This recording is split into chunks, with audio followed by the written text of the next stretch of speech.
I'm going to do a safe start. Brakes on, neutral, clutch, start the truck. To do a static test, put it in low gear. You need the window down so you can hear. You got it in low gear. Turn the truck off. Turn the key back on. You need power up here. I'm doing a static test. I'm pushing in because it's in low gear, keys on, window down, pushing the tractor and the trailer. You're listening for air leaks. I have an initial air loss of 10 to 15 pounds when I push that in. I lost a little air. But now I shouldn't lose more than 3 psi with a combination vehicle or 2 psi in a single vehicle within a minute. My test is successful. I'm now going to do my applied test. I'm going to apply about 90 pounds of pressure on my service brake. I should not, after the initial air loss of 3 to 5 pounds, I'm not going to lose more than 4 psi in a combination vehicle or 3 psi in a single vehicle within that minute. My test was successful. I'm now going to do my fan down 1 by fanning down the brakes and looking for the buzzer and warning light to come on at 60 or above. My test was successful. I'm now going to do my fan down 2 by fanning down, looking at my trailer knob to pop out between 45 and 20.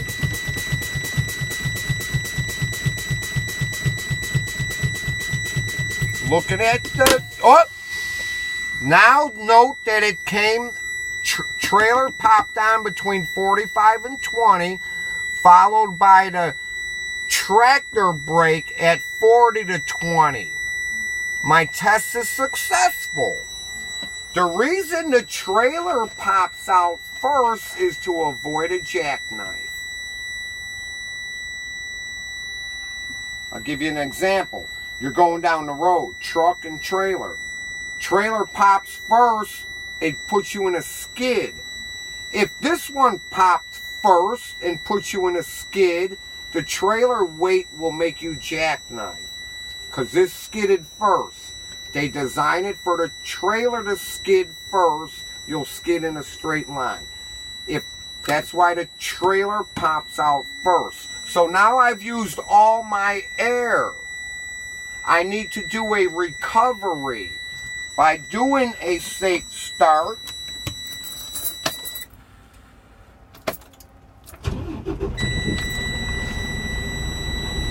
Helping it build a little bit. We're recovering air.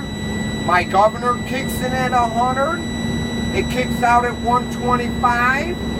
At 150, the safety relief valve will open to bring it back into range. If not, I'm at 160, 170, 180. It's going to blow up. So at 150, if it doesn't open, stop the truck and call a mechanic. So we're recovering air.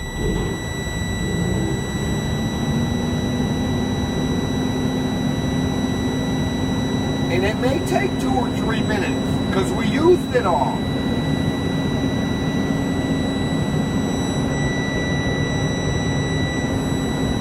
When it gets to 85, let go, and it should raise from 85 to 100 within 45 seconds. So it's at 85. It rose to 100 within 45 seconds. My test was successful. If it doesn't raise within 45 seconds, maybe you got an air leak and you got an air leak. So if it's airtight, it'll raise within the 45 seconds.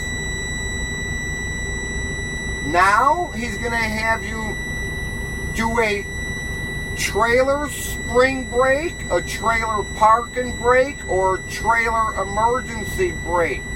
Whatever he says on them three, apply that brake, push the tractor in, put it in low gear because I'm tugging against my trailer brake. My test is successful. Now he's going to tell you to do your tractor spring brake, emergency brake, or parking brake. Apply that one. Release the trailer because you need to tug against the tractor brake. My test is successful. My brake's working. Now he's going to have you do a combination service brake. That's a combination service brake. Putting it in low gear, releasing your tractor and trailer, rolling 3 to 5 miles an hour forward, holding the steering wheel slightly. You're going to push the clutch and brake. Your wheel shouldn't go to the left or to the right. If it does, by you doing this brake check, and it's leaning or turning, you can have 5 things wrong. Your brakes, you're doing a brake check. Your brakes could be out of adjustment. You could have poor suspension, which is making it lean. You could have a lower flat tire. You could be on unlevel ground, or the load in the trailer has shifted. So when you apply the brake, by it leaning, by pushing in the clutch and brake, by it leaning either way, 5 things could be wrong because it's leaning. You put brakes out of adjustment, poor suspension, lower flat tire, unlevel ground, or a shifted load. That, my friend, is the hardest part about the pre-trip. This air brake.